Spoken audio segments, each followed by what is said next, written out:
ঢাকার সবচেয়ে ব্যস্ত আর অভিজাত এলাকার মাঝেই যদি এমন একটা পার্ক থাকে যেখানে কোনো প্রবেশ ফি নেই, চারপাশে লেক, সবুজ গাছপালা, কাঠের ওয়াকওয়ে, খেলাধুলার ব্যবস্থা, শিশুদের জন্য আলাদা জায়গা, আবার ব্যায়াম করারও ব্যবস্থা, তাহলে কেমন লাগবে?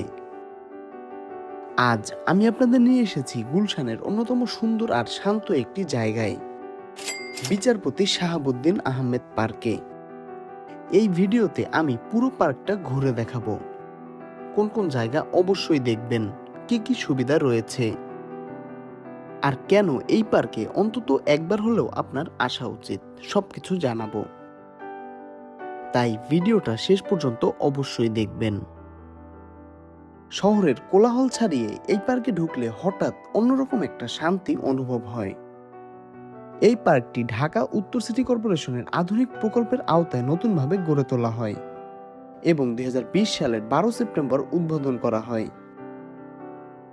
প্রায় 16 কোটি টাকা ব্যয়ে 9 একরেরও বেশি জায়গা জুড়ে পার্কটিকে আধুনিক রূপ দেওয়া হয়েছে। ভিতরে ঢুকেই প্রথমে যে বিষয়টা চোখে পড়বে সেটা হলো পুরো পার্কের পরিচ্ছন্ন পরিবেশ। চারপাশে বড় বড় গাছ, সুন্দর করে সাজানো হাঁটার পথ এবং শান্ত পরিবেশ। প্রথম দেখাতেই জায়গাটা বেশ ভালো লাগবে। গেট থেকে ঢুকেই আপনি দেখতে পারবেন বাস্কেটবল এবং ব্যাডমিন্টনের কোর্ট। এখানে নিয়মিত মানুষজন বিভিন্ন ধরনের খেলাধুলা করতে আসেন। শহরের মাঝখানে এমন একটা স্পোর্টস কর্নার সত্যি দারুণ একটি সংযোজন। এখন আমরা ডান দিকের পথ ধরে হাঁটা শুরু করছি। হাঁটতে হাঁটতে সামনে দেখতে পাবেন একটি লাইব্রেরি এবং ক্যাফে। যারা বই পড়তে ভালোবাসেন বা একটু শান্ত পরিবেশে বসে সময় কাটাতে চান তাদের জন্য এই জায়গাটা বেশ সুন্দর। এরপর সামনে এগিয়ে আসতেই চোখে পড়বে শিশুদের জন্য আলাদা একটি খেলার জায়গা। ছোট ছোট বাচ্চারা এখানে নিরাপদ পরিবেশে খেলাধুলা করতে পারে, তাই পরিবার নিয়ে ঘুরতে এলেও বাচ্চারা এখানে দারুণ সময় কাটাতে পারবে। আরেকটি বিষয় আমার খুব ভালো লেগেছে, এখানে বিশুদ্ধ পানির ফ্রি ব্যবস্থা রয়েছে এবং সাথে রাখা আছে পানি খাওয়ার জন্য স্টিলের গ্লাস। ছোট হলেও এটি দর্শনার্থীদের জন্য খুব দরকারি একটি সুবিধা। আমরা আপাতত পার্কের উপরের অংশটা ঘুরে দেখছি। এখান থেকে চারপাশে সবুজ পরিবেশ আর লেকের সৌন্দর্য একসঙ্গে উপভোগ করা যায়। সামনে এগিয়ে গেলে দেখতে পারবেন সুন্দরভাবে তৈরি করা বসার জায়গা। গোলাকার নকশার এই সিটগুলোতে বসে অনেকেই গল্প করছেন, কেউ বই পড়ছেন, আবার কেউ শুধু শান্ত পরিবেশটা উপভোগ করছেন। আর এখান থেকেই লেকের উপর তৈরি দৃষ্টিনন্দন ওয়াকওয়েগুলোকে খুব চমৎকার লাগে। তবে উপরের অংশটা ঘোরা শেষ করে আমরা নামবো এই ওয়াকওয়েতে। হাঁটাহাঁটির পাশাপাশি ফিটনেস ধরে রাখার জন্য জায়গাটি বেশ জনপ্রিয়। তবে এখানে বেশি দেখা যায় প্রেমিক প্রেমিকাদের। এভাবে হাঁটতে হাঁটতে একটা জায়গায় আপনি লক্ষ্য করবেন বাংলাদেশের একটা মানচিত্র খুব সুন্দরভাবে মাটিতে আঁকা রয়েছে, যেটা আমার কাছে দেখতে খুব দারুণ লেগেছে। এখন আমরা দেখব লেকের সবচেয়ে আকর্ষণীয় অংশ, অর্থাৎ পানির উপরে ওয়াকওয়ে। এই ওয়াকওয়েতে নামার জন্য কয়েকটা সিঁড়ি রয়েছে।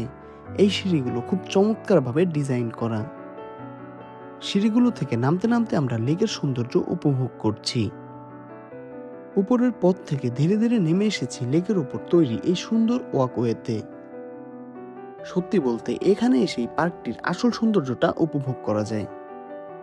পানির একদম উপর দিয়ে তৈরি কাঠের এই হাঁটার পথ ধরে সামনে এগিয়ে যেতে যেতে মনে হয় ঢাকার কোলাহল থেকে অনেক দূরে কোথাও চলে এসেছি।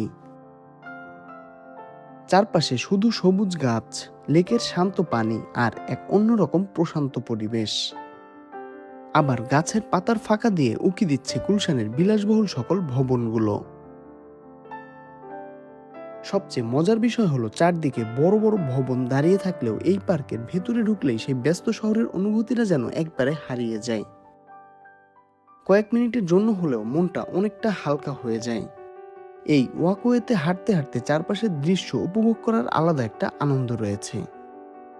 হালকা বাতাস, পানির ছোট ছোট ঢেউ আর গাছের ছায়া, সব মিলিয়ে জায়গাটা সত্যি দারুণ লাগে। এখানে দেখবেন কেউ পরিবারের সঙ্গে হাঁটছেন, কেউ বন্ধুবান্ধব নিয়ে গল্প করছেন, আবার অনেকেই নিজের ভালোবাসার মানুষকে নিয়ে বেঞ্চে বসে নিরিবিলি সময় কাটাচ্ছেন। কেউ ছবি তুলছেন, কেউ ভিডিও করছেন, আবার কেউ শুধু প্রকৃতির সৌন্দর্য উপভোগ করছেন। আপনি যদি ফটোগ্রাফি করতে ভালোবাসেন তাহলে এই পার্কে অনেক সুন্দর সুন্দর ফটো স্পট পাবেন। বিশেষ করে বিকেলের নরম আলোতে লেকের পাশের দৃশ্যগুলো ক্যামেরায় অসাধারণ লাগে। এই পার্কে আমার আরেকটি ভালো লাগার বিষয় হলো এখানে বসার জন্য অনেক জায়গা রয়েছে, তাই দীর্ঘক্ষণ ধরে হাঁটার পর একটু বিশ্রাম নিতে কোনো সমস্যা হয় না। যারা নিয়মিত হাঁটাহাঁটি বা সকালের ব্যায়াম করতে চান তাদের জন্য এটি খুব উপযুক্ত একটি জায়গা। পরিষ্কার পরিবেশ, সুন্দর হাঁটার পথ আর পর্যাপ্ত খোলা জায়গা সব মিলিয়ে সকাল কিংবা বিকেল কাটানোর জন্য এই পার্কটি সত্যিই দারুণ। আর আগেই বলেছি এখানে বিশুদ্ধ পানির ফ্রি ব্যবস্থা রয়েছে, তাই পানি না আনলেও অসুবিধার কোনো কারণ নেই। আমার কাছে এই পার্কের সবচেয়ে সুন্দর লেগেছে একদম লেকের কোল ঘেঁষে গড়ে ওঠা এই সুন্দর বসার সিটগুলো, খুব চমৎকারভাবে গোলাকার করে ডিজাইন করা হয়েছে। অনেকেই এই ওয়াকওয়েতে বসে বসে লেকের পানিতে নিজের পা ভিজিয়ে নেন। সম্পূর্ণ বিনামূল্যে এমন পরিচ্ছন্ন, নিরাপদ আর সুন্দর পরিবেশে সময় কাটানোর সুযোগ ঢাকায় খুব বেশি নেই। আপনি যদি কখনো বন্ধু, পরিবার কিংবা প্রিয় মানুষকে নিয়ে শান্ত পরিবেশে কিছুটা সময় কাটাতে চান তাহলে গুলশানের বিচারপতি শাহাবুদ্দিন আহমেদ পার্ক অবশ্যই আপনার তালিকায় রাখা উচিত। আজ এখানেই শেষ করছি। ভিডিওটা যদি আপনার ভালো লেগে থাকে তাহলে অবশ্যই একটি লাইক দিয়ে আপনার মতামত কমেন্টে জানাবেন। আর এভাবে বাংলাদেশের সকল সুন্দর সুন্দর জায়গাগুলো আমার সাথে ঘুরে দেখতে চাইলে আমার চ্যানেলটা অবশ্যই সাবস্ক্রাইব করে রাখবেন। দেখা হচ্ছে নেক্সট ভিডিওতে। ততদিন সকলে ভালো থাকবেন। আল্লাহ হাফেজ।